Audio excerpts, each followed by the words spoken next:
So it is September, it is the start of a new year, and for me, I'm going to be moving to another studio. Now at the moment, this is where I do most of my work. I've got like a big white screen behind me, I've got like the table there, but actually I want to do even more practical videos, especially for A-level physics. So this is what I have. I've got a huge amount of stuff that Grapnels have sent to me.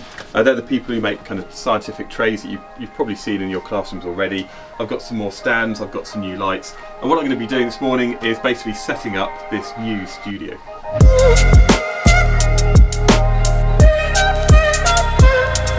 First step is basically to build a load of units which are going to be going at the back of this classroom setup I'm going to make. So in these boxes here I have a huge amount of trays, so I think probably the first thing is to unbox all of these. So it's quite a lot of white ones there. There's a good reason for that, because in my videos I tend to have like a white background, a white table, and that means all of the focus is on the actual physics that I'm talking about. In this Grapnel tray though, or this box here of trays, I actually have them in loads of different colours. And the reason for that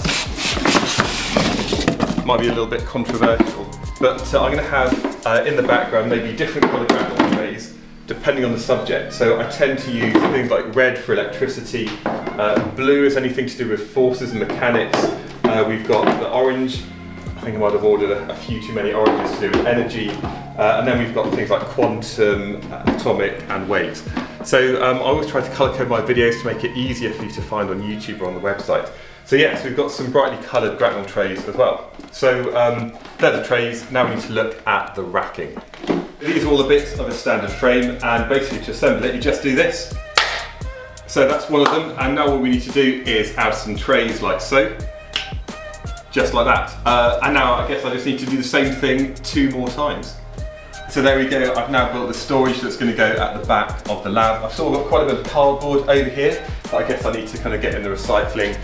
So now what I'm going to be doing is just setting up the back of the studio over in the corner there. So it's going to look very, very different in a short amount of time.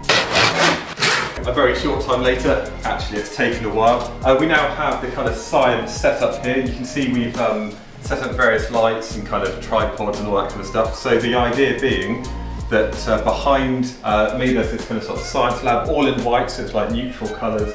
I even have over here the kind of things that you're probably used to seeing in science, but these ones are just dummy ones that I bought. So we've got the kind of electrical points there. Maybe I need a couple of gas taps. And then I suppose when I'm filming, I've got like a big camera that can sort of do the main shot. I've got another camera that can be mounted overhead.